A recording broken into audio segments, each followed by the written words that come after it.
Nicolas Cage is one of my favorite actors of all time. I love his movies. I love everything about the man. The man is just an actor's actor, and he's just a great person in general.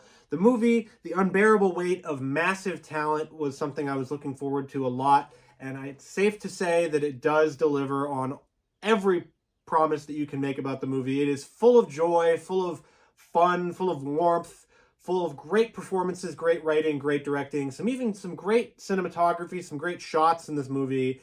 And of course, it has Nicolas Cage playing himself and Pedro Pascal playing his biggest fan, Javi. It also has Tiffany Haddish as a CIA agent, Vivian, Ike Barinholtz as the other CIA agent, Martin, Sharon Horgan as Olivia, Nicolas Cage's wife in the movie, and Lily Sheen as Addie, Nicolas Cage's daughter in the movie. Now, the movie isn't fully based on this, real-life person that we have in our lives, Nicolas Cage. It's a more fictionalized, more idealized version of Nicolas Cage. You can tell the difference between the two of them because his tattoos in the movie are all covered up. He's actually listed as N-I-C-K Cage, Nic Cage, instead of N-I-C Cage in the film. There's also another version of Nic Cage, a sort of inner voice that he also plays that has some de-aging done to make him look younger. The de-aging doesn't look that distracting, which thankfully, it's also not that big of a part of the film. Obviously, this will be a spoiler-free review, so there's no spoilers. There is a couple twists and turns throughout the movie, but there's no huge, gigantic, story-moving or story-ruining spoilers to give out, but this will be spoiler-free. Nic Cage stars as himself, and he gets into this sort of entanglement with Javi, who is a weapons dealer, an arms dealer, sort of this kingpin of a company or a group that supplies weapons to bad people.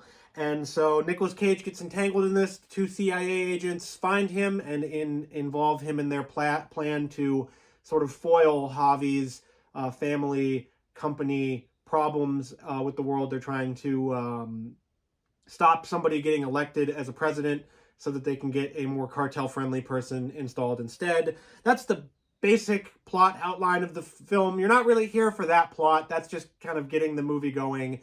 They make fun of that a lot in the film. This movie is very meta. It is very much a filmmaker's film where you have the two of them, Javi and Nic, getting together and trying to make a movie because Nic has to distract Javi, obviously, so that he can save this kidnapped girl and stop the whole plot to install this new president. That stuff is in the background. What the real meat of the film, though, is that relationship between Nic and Javi, where that's where the comedy comes from, that's where the heart comes from, that's where the warmth and the joy and everything comes from. And once you get to that, it's the whole movie, and it's awesome. It's great to see. Pedro Pascal is fantastic as Javi here. Nicolas Cage as well. He's Nicolas Cage playing himself. It kind of writes itself to that point. Speaking of the screenplay and everything, it is written by Tom Gormican, who also directed the film, and it's co-written by Kevin Etten. The screenplay that they have was on the Blacklist, which was the list of best screenplays that have never been made.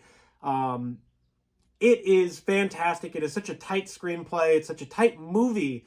It is only an hour and 45 minutes, but it felt like it was nothing. It was just one of those speedy films where you don't even realize that you're sitting there for that long. It does have a bit of pacing issues near the ending where it sort of seems like it could end right here and then it keeps going for a little bit. But that extra little bit at the end really helps out with the film's resolution and the denouement, as you would call it. The other issue that I can find, because there's not that many in the film, is that Ike Barinholtz and Tiffany Haddish are in the film. They're in a lot of the marketing for the film. Ike Barinholtz's line of, "Why the fuck would I watch Croods 2? I'm a 45-year-old man," is hilarious as it is in the trailer, in the movie. They're both very funny, but they don't really get a lot of screen time outside of that, and they don't really get that good of a resolution to their characters. They're kind of just thrown away. It makes sense, considering that there probably is more scenes filmed with them, but they don't have that much to do in the film outside of what they're there for.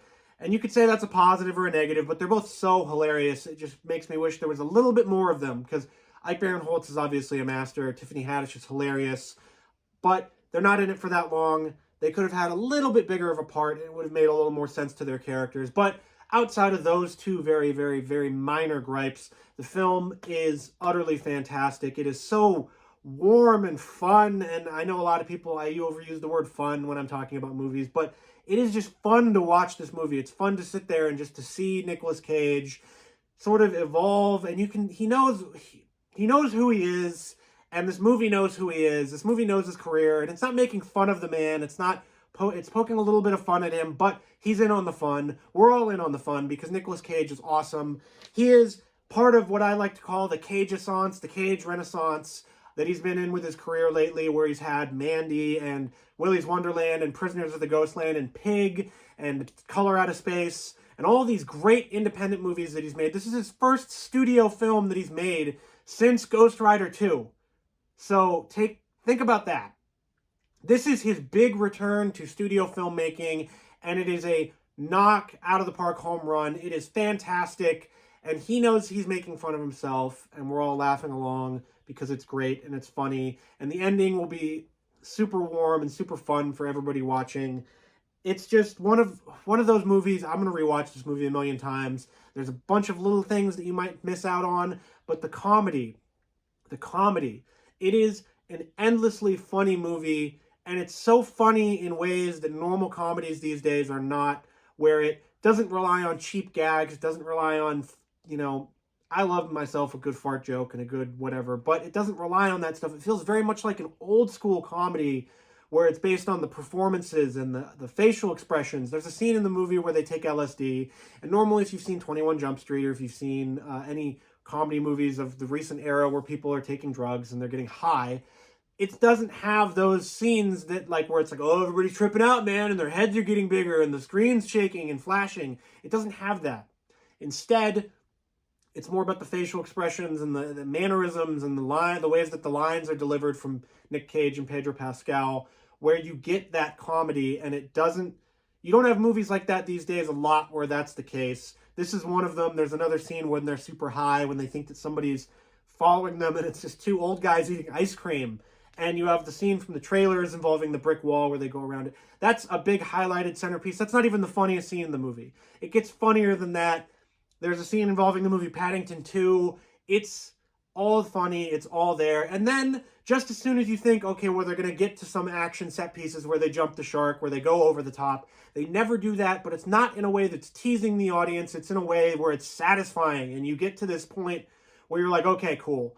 They're not going to do it. They're not going to do this whole big Nic Cage end of the movie action thing. And then you'll have to see the movie, but you get a resolution, and you get this release of tension for the audience, and it is perfect. It's fantastic.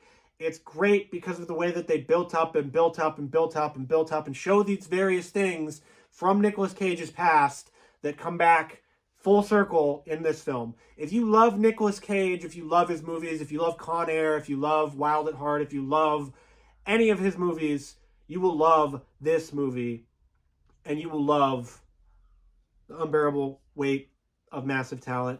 It's a fantastic movie. It has fantastic performances. It's a great script. It's a really tight movie. The cinematography is beautiful. The shots of the island where they are top-notch. And the movie itself is just very entertaining. It's very fun. You will enjoy yourself watching this movie. If I have to give it a score, I'm going to give it a 96 out of 100. It is up there with my favorite movies of the year.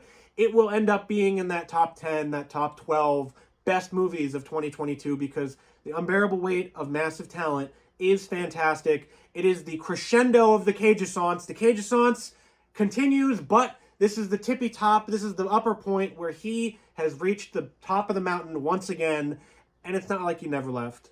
That's a big point of the movie, too. He might have gone and done the smaller stuff, but it's not like he left. He never left our hearts, our collective conscious. Nicolas Cage is awesome.